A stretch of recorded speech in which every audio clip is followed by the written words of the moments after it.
నజ్మా అనే ముస్లిం అమ్మాయిని చూపించడంతో movie start అవుతుంది. తను ఒక నెల నుంచి ఆ ఇంట్లో ఒంటరిగానే ఉంటుంది. నెల రోజుల క్రితమే రజాక్ అనే వ్యక్తితో తనకి పెళ్లి అయిపోయి ఉంటుంది. నిజానికి ఆ నెల రోజుల కిందే నజ్మా ముఖంలో ఒక నికార్సైన నవ్వు కనిపిస్తుంది. పెళ్లి టైంలో ఎన్నో కలలు కంటుంది.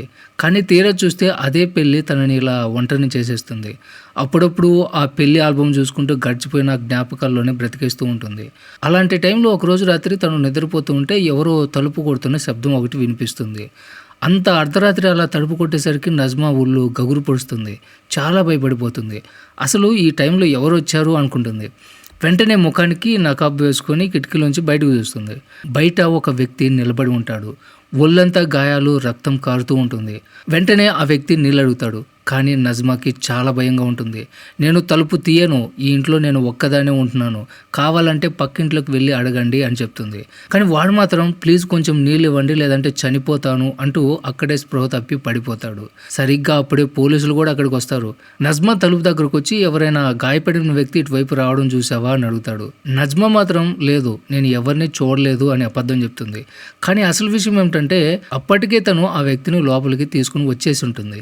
ఇక్కడ నజ్మా ఒక నర్స్ అని మనకి అప్పుడు అర్థమవుతుంది. ఆ తెలియని వ్యక్తిని జాగ్రత్తగా పట్టుకుని తన గాయాలకి మందు రాసి కట్టుకడుతుంది. ఆ తర్వాత నమాజ్ చేసుకొని వాడు ఎప్పుడు కళ్ళు తెరుస్తాడా అని రాత్రంతా పక్కనే కూర్చొని ఎదురు చూస్తూ ఉంటుంది. తెల్లని తర్వాత వాడికి స్పృహ వస్తుంది. నజ్మా వాడితో, నీ షర్ట్ అంతా రక్తమైపోయింది, పక్కన ఇంకొక షర్ట్ ఉంది, అది వేసుకొని త్వరగా ఫ్రెష్ అయిపో అని చెప్తుంది.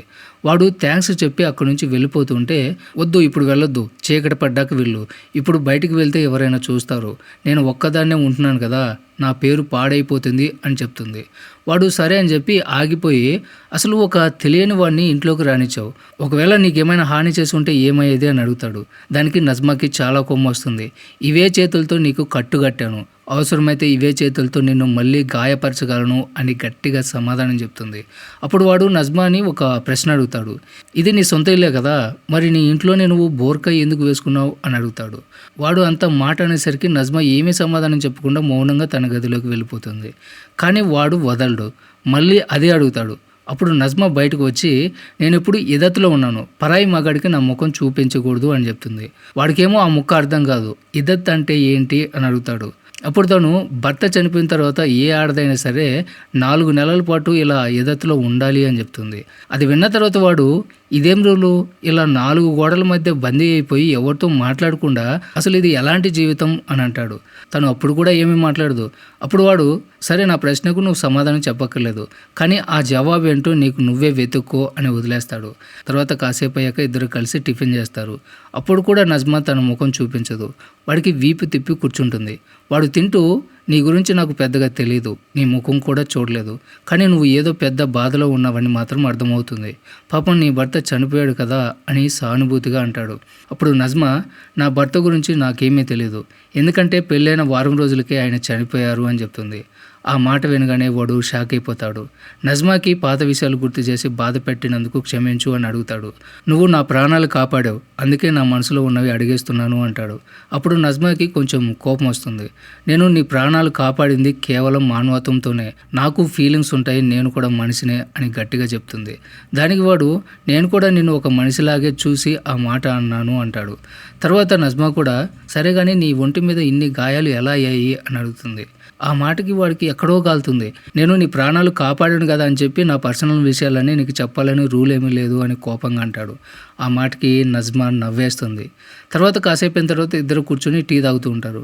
నజ్మా, సరే ఒకరి గురించి ఒకరం తెలుసుకుందాం అని అంటుంది. తన పేరు నజ్మా అని చెప్తుంది. వాడు కూడా తన పేరు సూర్ అని పరిచయం చేసుకుంటాడు. అప్పుడు సూరు, మరి ఈ ఇదత్ సమయం అయిపోయిన తర్వాత ఏం చేస్తావు అని అడుగుతాడు. అప్పుడు నజ్మా ఏమాత్రం తడబడకుండా, ఈ టైం అయిపోయిన తర్వాత నాకు ఏదైనా సంబంధం నచ్చితే పెళ్లి కూడా చేసుకుంటాను, ప్రతి మతంలోనూ కొన్ని ఆచారాలు ఉంటాయి, మా ఇస్లాంలో భర్త చనిపోయిన తర్వాత 4 నెలల 10 రోజులు ఇలా ఇద్దత్ పాటించాలి, ఎవరికి ముఖం చూపించకూడదు, బొరకాలోనే ఉండాలి, మా ఆడవాళ్ళందరూ దీన్ని పాటిస్తారు, నేను కూడా పాటిస్తున్నాను, ఇది నీకు రైట్ అనిపిస్తుందో రాంగ్ అనిపిస్తుందో నాకు అనవసరం అని చెప్పేస్తుంది. తర్వాత సూరు, మరి ఇలా చేయడం వల్ల నీ చనిపోయిన భర్త ఏమైనా తిరిగి వస్తాడా అని అడుగుతాడు. అయితే సరిగ్గా అప్పుడే నజ్మాకి వాళ్ళ అత్తగారి నుంచి ఫోన్ వస్తుంది. ఎలా ఉన్నావు అని అడిగి, రేపు మేమందరం కూడా ఇంటికి వస్తున్నాము అని చెప్తుంది. ఆ విషయం నజ్మా సూర్కి కూడా చెప్తుంది. రేపు మా వాళ్ళంతా వచ్చేస్తున్నారు అని చెప్తుంది. అప్పుడు సూరు తన గురించి చెప్పడం మొదలు పెడతాడు. నేను ఒక అనాథని, బాగా చదువుకున్నాను, కానీ ఉద్యోగం దొరకలేదు. ఆకలి నన్ను దొంగని చేసింది అని అంటాడు. అది విన్న నజ్మా, నీ లైఫ్ నా లైఫ్ ఒకేలాగా ఉన్నాయి. నేను నా భర్తను కోల్పోయాను, నువ్వు నీ తల్లిదండ్రులను కోల్పోయావు. నెల రోజుల క్రితం సరిగ్గా ఇదే ఇంట్లో నా భర్త చనిపోయినప్పుడు చివరిసారిగా ఆయన ముఖం చూశాను. ఆయన చాలా మంచివారు, కానీ దేవుడి రాత ఇంకోలాగా ఉంది అని బాధపడుతుంది. అప్పుడు సూర్య అడుగుతాడు, అసలు నెల రోజుల నుంచి ఈ ఇంట్లో ఒక్కదానివే ఎలా ఉంటున్నావు? అయినా ఒంటరితనంలో ఒక రకమైన ప్రశాంతత ఉంటుంది కదా అని అడుగుతాడు. అప్పుడు నజ్మా, ఒంటరితనం అంటే నీకు ప్రశాంతత లాగా కనిపిస్తుందా? ఇప్పుడు నిన్ను 2 రోజుల క్రితం ఏం చేశావు అని అడిగితే నీ దగ్గర ఏదో ఒక సమాధానం ఉంటుంది, కానీ నన్ను అడిగితే నా దగ్గర ఒక్కటే సమాధానం ఉంటుంది. నెల రోజులుగా నేను ఒకే పని చేస్తున్నాను.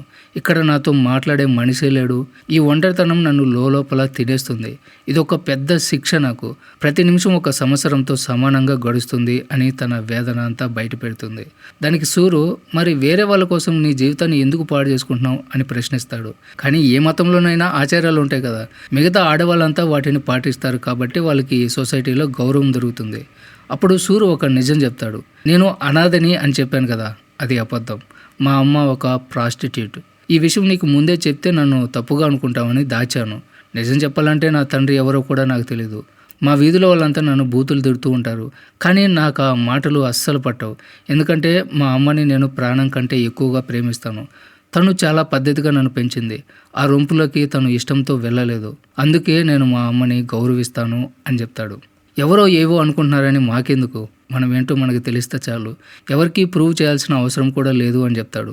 తర్వాత ఒక మాట అడుగుతాడు, మరి మీ మతంలో మగాళ్ళు కూడా ఇలాగే చేస్తారా? పెళ్ళం చనిపోయిన తర్వాత వాడు కూడా 4 నెలల పాటు ఇలా ఇద్దతి పాటిస్తాడా అని అడుగుతాడు. దానికి నజ్మా లేదు అని సమాధానం ఇస్తుంది. మగాళ్ళకి అలాంటి నియమాలు ఏవీ లేవు, కానీ దానికి కారణాలు కూడా చెప్తుంది. మగుడు ప్రెగ్నెంట్ అవ్వడు కదా, కానీ ఆడది ఈ 4 నెలల్లో తన కడుపులో పెరుగుతున్న బిడ్డకి తండ్రి ఎవరో తెలుసుకోగలదు. అందుకే ఈ ఆచారం అని వివరిస్తుంది. తర్వాత నజ్మా కంటిన్యూ చేస్తూ, కానీ నా విషయంలో అలాంటిదేమీ లేదు. పెళ్ళైన తర్వాత మా ఆయన నన్ను అసలు తాకను కూడా లేదు. ముందు ఒకరి గురించి ఒకరం పూర్తిగా తెలుసుకుందాం అని ఇద్దరం అనుకున్నాం, కానీ తీరా చూస్తే వారం రోజులకే ఆయన చనిపోయారు అని చెప్తుంది. అది విన్న సూర్, నువ్వు బాగా చదువుకున్న దానిలా ఉన్నావు. ఇలాంటి ఆచారాలు నమ్ముతూ నిన్ను నువ్వు అన్యాయం చేసుకుంటున్నావు. నీకు నచ్చింది నువ్వు చెయ్యి. ఇక్కడ మతం వల్ల ప్రాబ్లం లేదు, మనుషుల వల్లే ప్రాబ్లం ఉంది. నిన్ను ఈ స్థితిలో తెచ్చింది నీ మతం కాదు, నీ చుట్టూ ఉండే మనుషులు అని అంటాడు. ఆ మాట వినేసరికి నజ్మా కళ్ళల్లో నీళ్లు తిరుగుతాయి.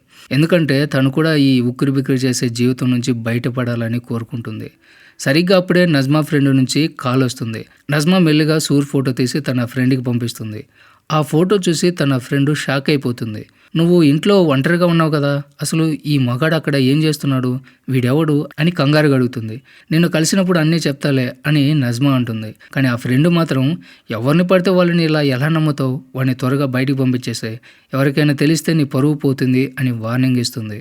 అటువైపు సూర్ కూడా నజ్మా ఫోటో తీసి తన ఫ్రెండ్కి పంపిస్తాడు. వాడి ఫ్రెండ్ కూడా, తను ఒంటరమ్మాయి కదా, ఎవరైనా చూస్తే నీకంటే ఆ అమ్మాయి పరువే ఎక్కువ పోతుంది, త్వరగా అక్కడి నుంచి వచ్చేసే అని చెప్తాడు. కానీ సూర్ మాత్రం, నేను తనకి ఏ కీడు జరగనివ్వను, తను నా ప్రాణాలని కాపాడింది, నాకైతే తను ఒక దేవతలా కనిపిస్తుంది అంటాడు. ఆ మాట విన్న నజ్మా ముఖంలో ఒక చిన్న నవ్వు కనిపిస్తుంది. తర్వాత తను సూర్ కోసం టీ పెడుతుంది. ఇన్ని రోజులుగా నేను ఈ ఖైదులో ఉన్నాను, కానీ నీతో మాట్లాడిన తర్వాత నాకు చాలా ప్రశాంతంగా ఉంది. ఈ ఇంట్లో నేను ఒక బందీ అయిన పక్షిలాగా ఉండేదాన్ని.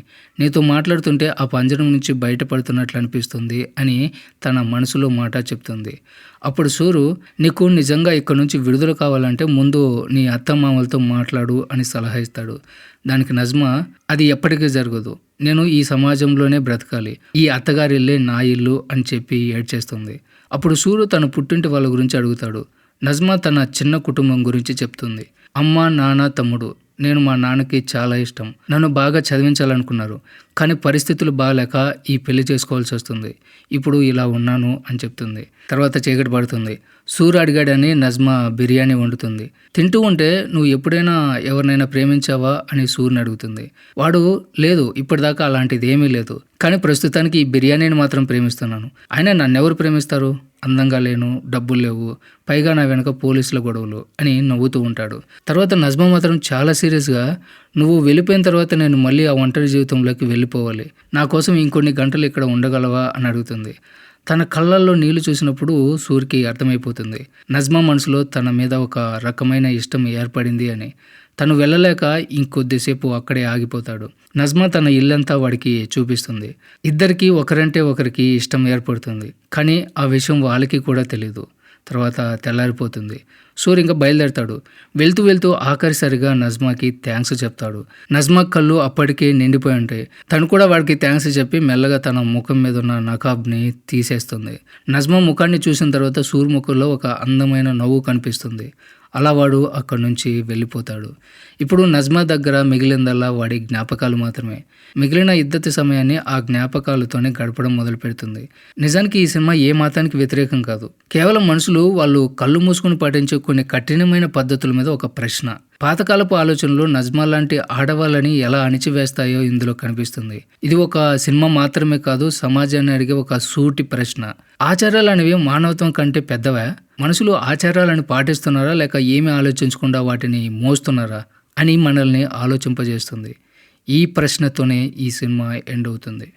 సో ఇది ఫ్రెండ్స్ ఇవాల్టి video. Don't forget subscribe. Thanks for watching.